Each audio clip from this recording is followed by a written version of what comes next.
चलिए दोस्तों, आप सबका Gurukul brilliant math analysis YouTube channel में बहुत बहुत स्वागत है। आज फिर से मैंने एक बहुत ही इंटरेस्टिंग और बहुत ही मज़ेदार टॉपिक लेके आप लोग के सामने आया हूँ। इसके पहले वीडियो में भी हमने यही निकाला था, लेकिन वो क्या था, थोड़ा लेंदी टेक्निक था। ओके, यदि हमको एक्सपोनेंट निकालना हो फैक्टोरियल एन में तो दो तरीके से निकाल सकते हैं, जिसमें से हमने एक तरीका तो पढ़ लिया है जहाँ पे हम लीजेंड्रस फॉर्मूला का यूज करते थे। ठीक है, इन्वॉल्विंग ग्रेटेस्ट इंटीजर। हमने ग्रेटेस्ट इंटीजर के बारे में भी पढ़ा है। तो यहाँ पे जो अपन फॉर्मूला पढ़ने वाले हैं वो क्या है, शॉर्ट ट्रिक्स है। उसका यूज करके आप आसानी से एक्सपोनेंट पता कर सकते हैं।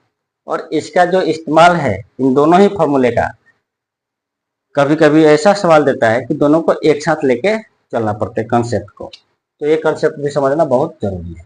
देखिए, एक तो हमने लीजेंडर फॉर्मूला का यूज करके निकाला था, दूसरा जो है यहाँ पे फैक्टोरियल एन आपका दिया हुआ है। तो जब फैक्टोरियल एन दिया है तो हम इसी को फैक्टराइज करके जो एक्सपोनेंट है उसको निकाल सकते हैं। अब फैक्टराइज कैसे करना है ये हम आगे सवाल में देख लेते हैं। देखिए, अपने को निकालना क्या है, exponent of prime number p in factorial n। यहाँ पे p आपका बेस है, जो आपका क्या है, प्राइम नंबर है।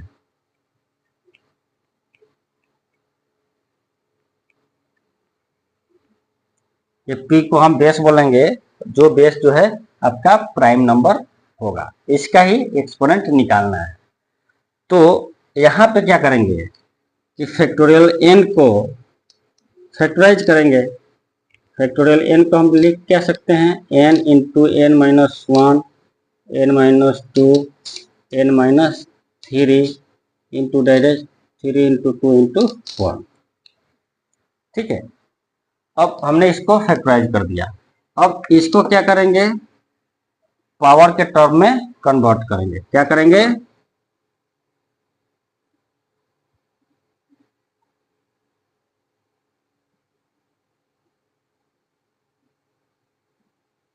पावर के टर्म में कन्वर्ट करेंगे। लेकिन यहाँ पे देखिए, इसको कन्वर्ट नहीं कर सकते। क्यों? क्योंकि यहाँ पे n आपको मालूम नहीं है। n मालूम रहेगा तो आप आसानी से कन्वर्ट कर सकते हैं। तो चलिए सपोज कीजिए कि n कुछ आपको मिल जाए। मान लेते हैं कि n बराबर 6 है, तो फैक्टोरियल 6 कितना हो जाएगा, 6 into 5 into 4 into 3 into 2 into 1। अब क्या करेंगे, इसको अब तो हमने इस टर्म में इसको लिख दिया। अब इसको हम क्या करेंगे, पावर के टर्म में कन्वर्ट कर सकते हैं। तो जब कन्वर्ट करेंगे तो इसको लिखेंगे 3 into two 5, 2 into two into three into two into one. तो 2 देखिए कितनी बार आया है, 4 टाइम, तो 2 टू द पावर 4। 3 कितनी टाइम्स आया है, 2 टाइम, 3 स्क्वायर। 5 कितना टाइम आया है, 1 टाइम, और 1 भी कितना है, 1 टाइम। लेकिन एक चीज है, इसमें जब n की वैल्यू बहुत ही ज्यादा दे दिया जाए, 200, 300, 100, तो वहां पे पावर के टर्म में लिखना बहुत ही कठिन हो जाता है। तो उसके लिए हमको पहले एक्सपोनेंट निकालना पड़ेगा। और एक्सपोनेंट निकालने के लिए क्या करना पड़ेगा, एक्सपोनेंट निकालने के लिए लीजेंडर फॉर्मूला का जो हमने यूज किया था उसका यूज करना पड़ेगा। ठीक है, तो बहुत बड़ा टर्म दिया हो, n की वैल्यू यदि बहुत ज्यादा हो तो इसका यूज नहीं करना है। ठीक, चलिए, तो अब देखिए यहाँ पे हमको पता चल गया क्या, कि एक्सपोनेंट प्राइम नंबर का क्या होगा। अब ये क्या है, 2 टू द पावर 4 क्या है, हाईएस्ट पावर है किसका,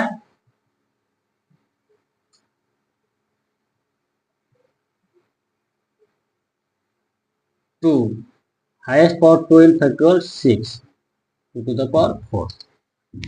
उसी प्रकार 3 स्क्वायर क्या है? Highest power of 3। 5 to the power 1 क्या है? Highest power of 5। लेकिन जब हमको कंपोनेंट सॉरी एक्सपोनेंट निकालना होगा, मतलब एक्सपोनेंट ऑफ 2 इन फैक्टोरियल 6 क्या है?